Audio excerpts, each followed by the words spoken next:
You know that feeling, right? You're talking to an AI, a chat bot, whatever, and it just feels like you're talking to a brick wall. You say one thing, but it completely misses the feeling, the point behind your words. Well, today, we're going to dive into how researchers are trying to fix that. They're trying to teach machines to finally get the nuance of human emotion. Let's see how they're pulling it off. So, here's the game plan for this explainer. First, we'll talk about the big problem, AI's emotional blind spot. Then, we'll get into a really cool solution that's all about logic. We'll unpack the tools they use, see how they're making it even smarter, and finally, look at what's next on the road ahead.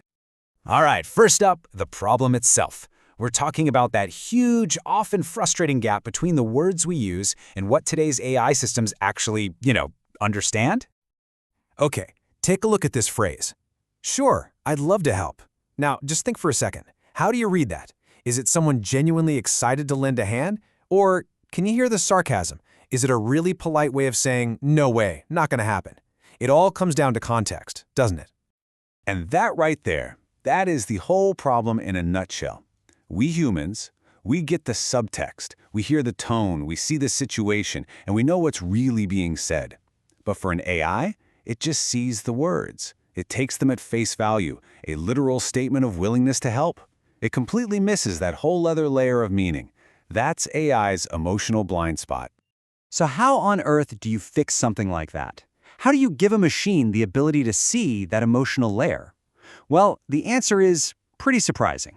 It comes from a field you probably wouldn't expect, formal logic.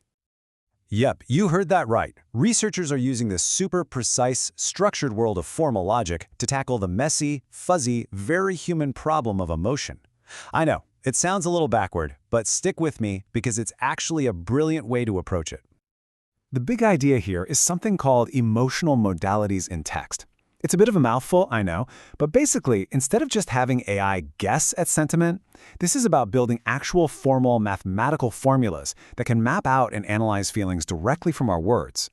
It's like giving the AI a brand new set of glasses, a special lens that lets it see emotional meaning.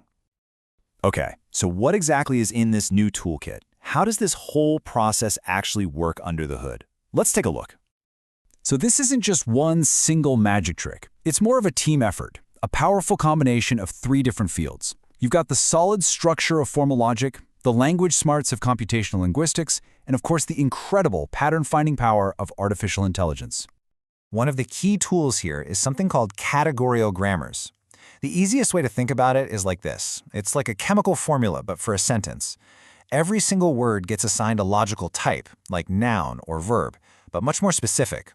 And the rules of grammar then become a kind of math, a logical calculus that says exactly how these different types can connect to make a sentence that actually makes sense. It turns our messy language into a clean, structured blueprint.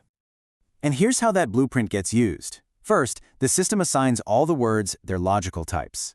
Then, it applies the grammar rules, that logical calculus, to map out the sentence's deep structure.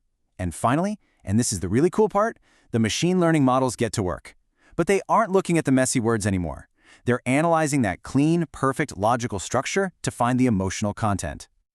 This all feeds into a much, much bigger ambition in the AI world, which is basically cracking semantic translation. In simple terms, that's the grand challenge of teaching computers to reliably translate our messy, everyday human language into the kind of formal logical language that can actually understand and reason with.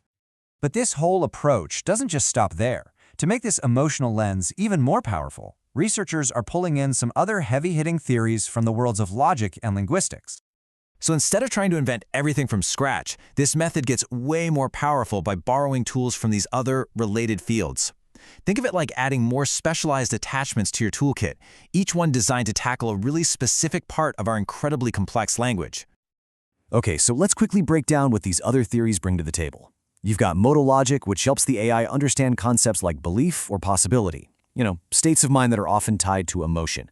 Then there's fuzzy natural logic, which is perfect for handling vague but super important words like very happy or kind of sad. And finally, speech act theory helps formalize actions, so the AI learns that the act of denying something, for example, almost always carries some negative feeling with it. Altogether, they build a much, much richer picture. So, with all these pieces falling into place, where does this all go from here? What's the ultimate goal of all this research? Well, the endgame here isn't just about making a slightly less annoying chatbot. The real aim is to build a fundamentally more flexible, more complete, and more powerful way to analyze emotion in text than anything we have today. We're talking about moving way beyond just positive or negative labels and toward a real, genuine comprehension of what someone is feeling.